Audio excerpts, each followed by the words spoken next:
Hello everyone, I am the Enforcer, and welcome to the breaking news. Please make sure to like, comment, and subscribe, and support us on Patreon, link in description below. Today we have breaking news coming from around the world, as news has emerged from inside the Russian Federation at the Yasny testing range that a brand new UR-100N carrying an Avangard hypersonic missile has catastrophically failed today and exploded only several hundred meters from the pad after it appears to have suffered a critical failure in the midst of its launch. Meanwhile, in the Black Sea, two Russian shadow tankers have spontaneously exploded due to unforeseen circumstances that the Russian Federation has described as external at the best, that have led to the fires on board both of the vessels brewing and burning so hot that the crews have now had to abandon ship and the vessels are practically adrift at sea and awaiting to sink after their structural integrity will be threatened by the fire. Meanwhile, the Russian Federation is continuing to put more pressure on the United States and Ukraine in a negotiating position by claiming that the Zelensky government is illegitimate and that they would not allow the Zelensky government or President Volodymyr Zelensky to sign any peace deal with the Russian Federation's government, making it incredibly clear that there is no way to end the war because Zelensky's government will not be removed from power due to the constitutional limitations inside of Ukraine. The United States of America is not dealing with an absolutely easy time on other fronts as well, as the People's Republic of China is now putting more pressure on the United States of America to remove its sanctions that it imposed against Venezuela recently and to also try and find a diplomatic solution to the issue. The United States of America seems to have listened to that in a limited extent for some reason, as there is going to be a possible meeting between Nicolas Maduro and the President of the United States here within the next week or two, or the next 2 weeks. Meanwhile, the U.S. has also installed a radar system at Trinidad and Tobago as it continues to entrench its position within the area of the Eastern Caribbean. Meanwhile, back towards the Ukrainian home front, the Polish Republic has now provided $100 million in arms to Ukraine today, in an announcement made by the Polish government. This comes as the Ukrainian government is being stirred up, at least internally, as Andriy Yermak has resigned and has also been dismissed by decree from President Volodymyr Zelensky for alleged claims of corruption and acts of corruption that were conducted while he was the chief of staff as well as the head negotiator for the state of Ukraine. At the moment, it does appear that there is an ongoing investigation by the Ukrainian anti-corruption bodies inside the state against Andriy Yermak for a possible case against him. Outside of that, the Ukrainian armed forces have also hit heavily the Beriev aircraft manufacturing plant within the area of Taganrog, while at the same time, several substations were hit and exploded inside of Belgorod, once again plunging the city into a blackout at that point. We have a lot of news to cover once again, and we're going to be making sure to get through each and every single piece of this news, starting with our largest stories first and working our way on into the smaller ones throughout the course of this video.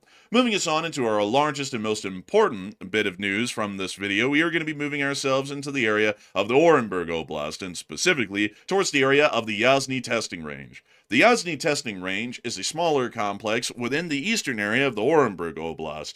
This testing facility lies just to the very south of the end, or the foothills more so, of the Ural Mountains within the region.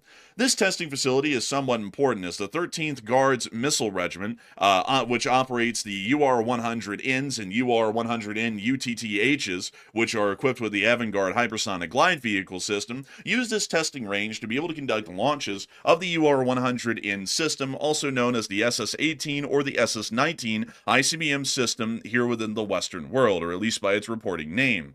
The Russian Federation has attempted to launch one of these, and I'll actually show you all at least a general design of the UR-100Ns, or the SS-19 Stilettos, as they're called by their NATO designation, that were conducted in a test launch today.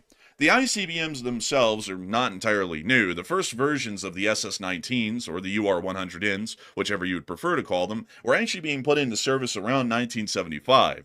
However, with the Russian Federation being tight on funds and wanting to make sure that they're taken seriously in the world because everyone would take them as a joke otherwise, they try and modernize the UR-100Ns into a more advanced and deadly sort of a platform. At least as much as they can. And it doesn't really seem to have gone too well. And this brings us into the Avangard Hypersonic Glide Vehicle system. The Avangard Hypersonic Glide Vehicle system is a MIRV that is capable of hypersonic re-entry. Now, something that's a little bit interesting about this, and I don't really know if the Russians are just misunderstanding what a hypersonic glide vehicle is, or anything along those lines, but every single warhead from a MIRV, from a multiple independent re-entry vehicle, is almost always hypersonic. When they're about to hit their target, they're still going about Mach 8 or Mach 10, so it's not really like they're short on speed, so I don't really know what the point of the Avangard is, but the Russians claim that the Avangard allows for the independent warheads, once they're released from the MIRV, to travel at a far higher speed to their target, and making it a lot more difficult to be able to intercept them. Once again, just want to make this clear, it's practically impossible in the modern day and age, outside of the one air defense system that we have within the United States, the GMD, to be able to intercept or destroy any independent warhead, or even an ICBM for that matter. So the Avangard is largely overkill, but still the Russians put a lot of time and effort into trying to make sure that this system is taken seriously, including what was done today by none other than the 13th Red Banner Rocket Division in Yasny, which is the one in charge of operating these missiles. At the Yasny testing range, they attempted to launch the Avangard system on board a UR-100N, and it ended in an absolute catastrophic failure. We actually have two clips of this, one clip showing from the catastrophic failure onwards, and the first one, which we're going to be showing here, showing the actual launch and then subsequent failure of the Avangard system, as well as the UR-100N. There is the launch of the missile, and we can already see that the missile has taken more so of an airplane-like flight off of the ground, as it is at an incredibly shallow angle, very low to the ground, generally not considered a good thing for most missiles. We now see the missile attempting to correct itself, and now overcorrecting, and flying back towards the pad. It's now flipping around in the air. And it appears that the rocket motors and heat, and due to the fact that the missile is now upside down, has started to combust the engines themselves and possibly lead to catastrophic explosions. It now appears that some sort of a remote ejection has been made of the Avangard system, so that way it's not a part of the giant fireball that is to come. And then the solid, well, more so the first stage of the missile in a solid giant piece is now hurtling to the ground in a fireball. It appears that the Avangard itself is falling to the ground over here to the right, and then the missile itself hits and explodes in a giant fireball. Ебать. Бля, держите меня, я снимаю. Да ну нахуй, бля.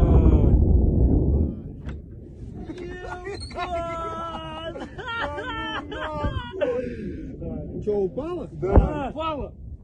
Бах. Машину, защиту!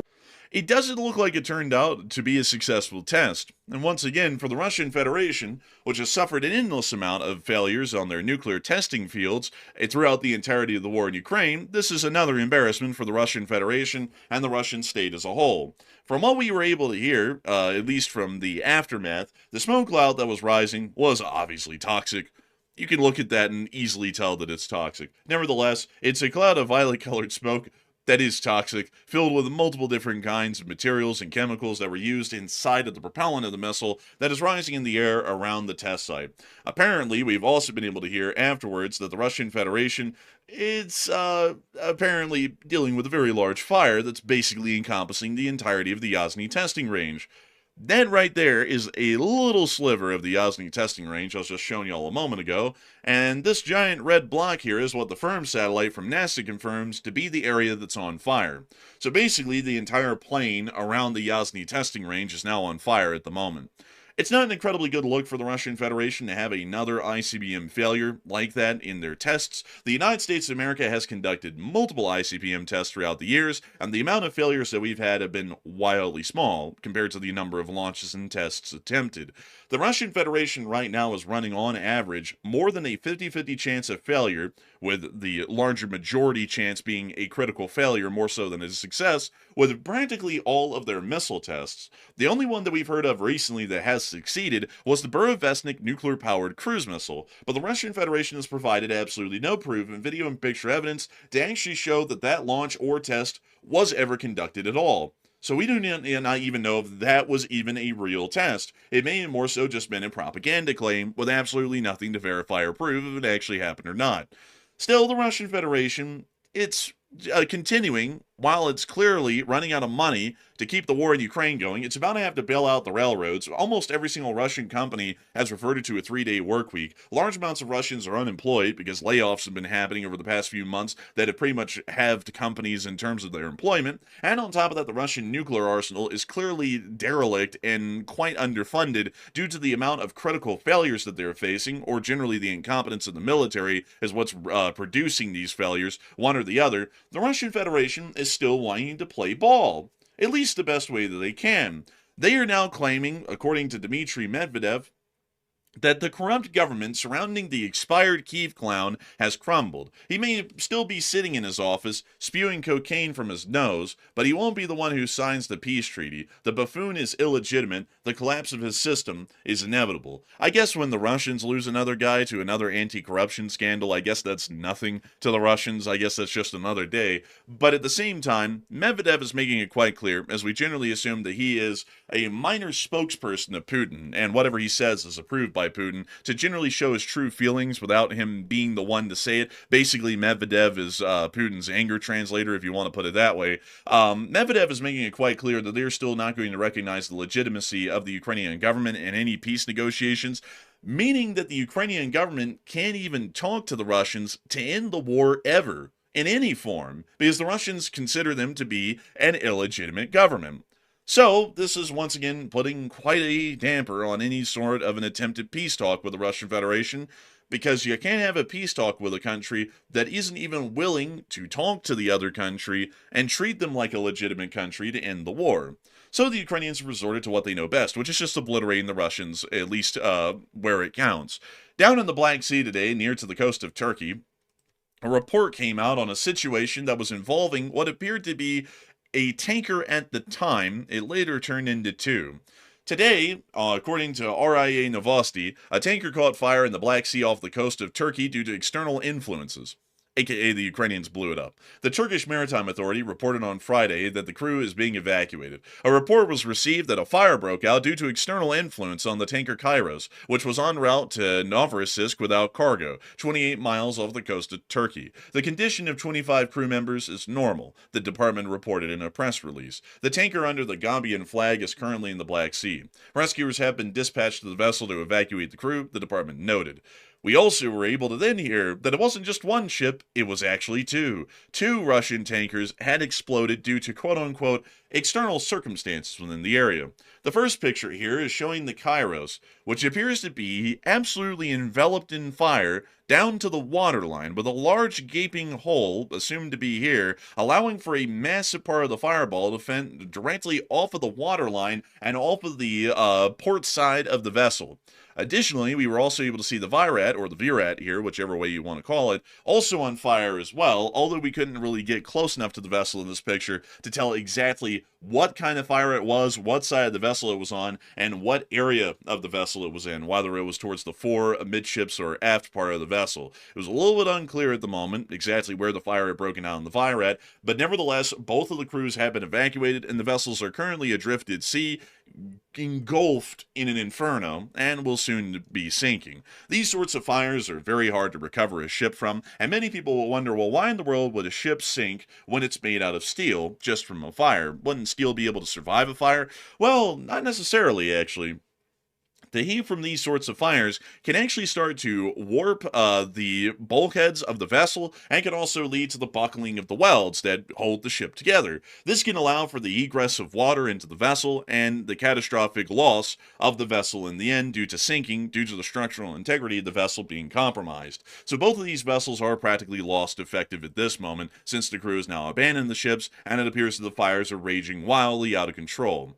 We also have another picture of the fire from here. This is another image of the Virat on fire, very similar to the last one, but wanted to make sure to include it just because we wanted to have as much evidence as possible of the ongoing fires. Nevertheless, it does appear that both vessels involved were what is believed or alleged to be Russian shadow tankers. Shadow tankers conduct their operations under the flags of different countries. For example, if we were to say that the Kairos is an alleged shadow tanker, they would be operating under the flag of Gambia, while the Virat would also be operating under an unknown flag, at least at the moment. Still, it is understood that both of these vessels, according to claims, are a part of the Russian shadow tanker fleet, and both of their explosions within the area of Turkey are once again quite mysterious, and a lot of people are wondering, how in the world did that happen? Well, I can tell you a general theory as to why that would happen. The Ukrainians are highly likely the ones behind these explosions, especially if they were conducted within the international waters of the Black Sea. The state of Ukraine understands that the Russian Federation's ability, by any measure, to get their products out to the open market and to be able to sell their oil and natural gas to the greater world helps them to make money. So what the Ukrainians are trying